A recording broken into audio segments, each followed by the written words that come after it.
Doro Tuan kok nangis, ada apa? Dulu ada saudara di Belanda yang lewat sini nangis, ambil lari itu nangis. Assalamualaikum Frendo. Para pelajar di kota Solo mengambil peran dalam mempertahankan kemerdekaan Indonesia dari ancaman Belanda. Berikut penuturan kisah epik dari Eyang Wasono, prajurit 2 TP Purnawirawan, Brigade 17 Solo. Mas Murgil ini komandan seksi yang bawa pistol. Dia dulu yang loncat dari Andong langsung dari Belanda yang pegang brand. Tapi waktu itu baca koran, nah itu Mas Murgil langsung tembak. Dia brandnya ditarik, siap komandan Ryan itu Kapten Hendro yang tengah sudah loncat menembak 2 orang yang ada di luar pos itu yang sedang itu. Tinggal 1 orang yang bawa stand gun itu di dekat, ya ada di dekat jembatan. Dia kaget, tuh diserang. Dia tidak balik menyerang, lari menyeberang jembatan. Manusia itu nasibnya. Senjatanya macet, ditembak pakai stand macet, ditembak pakai senjata biasa macet. Jadi si Belanda itu bisa lari nyeberang jembatan selamat gitu. Yang nembak macet itu mau tapi komandan Mas Hendro bilang sudah jangan, ini nanti bantuan Belanda dari para pasti dapat segera. Bu markasnya apa itu di situ baju dia ambil, topi baja, ada peluru sudah, pokoknya yang bisa diambil. Malah ada yang bawa majalah Belanda dibawa.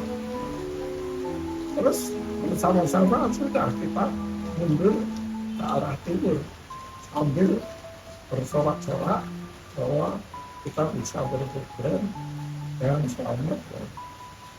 Kita ditembakin, tapi itu sudah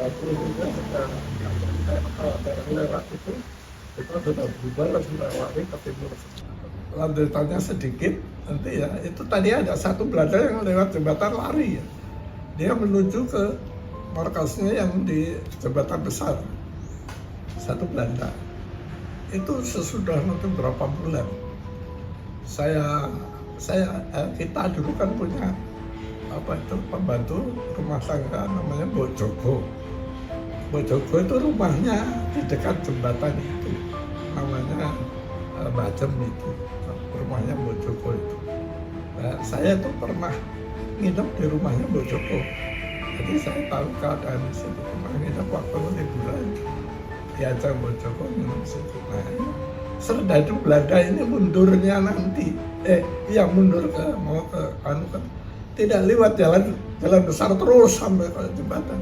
Dia belok dulu lewat sawah-sawah, terus lewat di dekat rumahnya Mbok Joko itu, si serdadu Belanda ini. Terus baru muter gitu, terus baru ke jalan besar lagi, baru dia bergabung dengan pasukannya.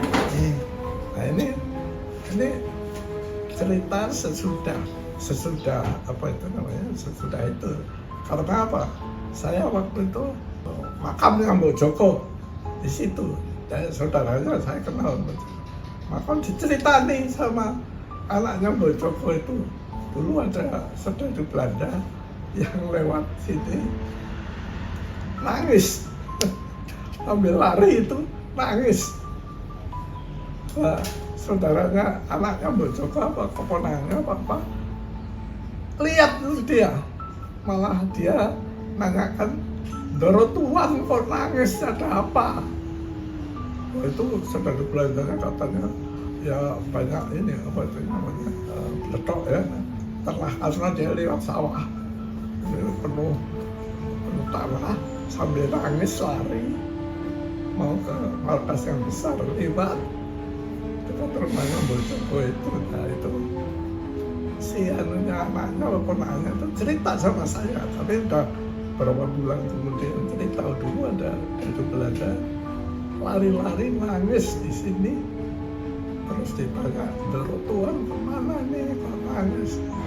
Terus dia sambil nunjuk-nunjuk mau pergi ke markasnya yang besar itu.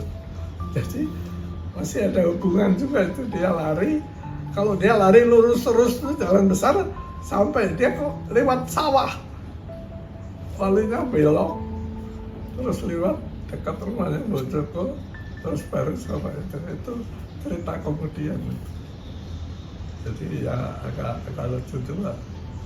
Terus ada cerita lagi yang nggak tahu betul apa enggak sesudah itu, si Sedaru yang selamat kembali itu pulangkan ke negeri Belanda karena agak apa ya namanya otaknya agak beres gitulah. Saya dengar itu apa betul enggak.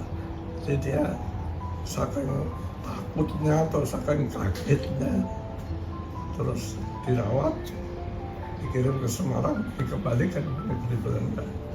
Tapi cerita ini betul benar kan, artinya tahu. Tapi saya dengar sesudah perang selesai katanya itu orangnya otaknya agak aneh lah gitu. Itu cerita yang dari sekali saya itu seksi pribadi. Saya pun selalu di daerah Sidoarjo itu sampai nanti perang apa gencatan senjata perang yang kedua selesai, kita selamat semua, tidak ada yang luka atau apa. De stad van Surakarta strijden voor ons land, dappere studenten hand in hand. Kolonisator, vol moed en trouw, vrijheid voor Indonesië, dat is onze trouw. Wij vechten voor vrijheid, ons vaderland. In de jungle, in het veld, met een sterke hand, o dapper.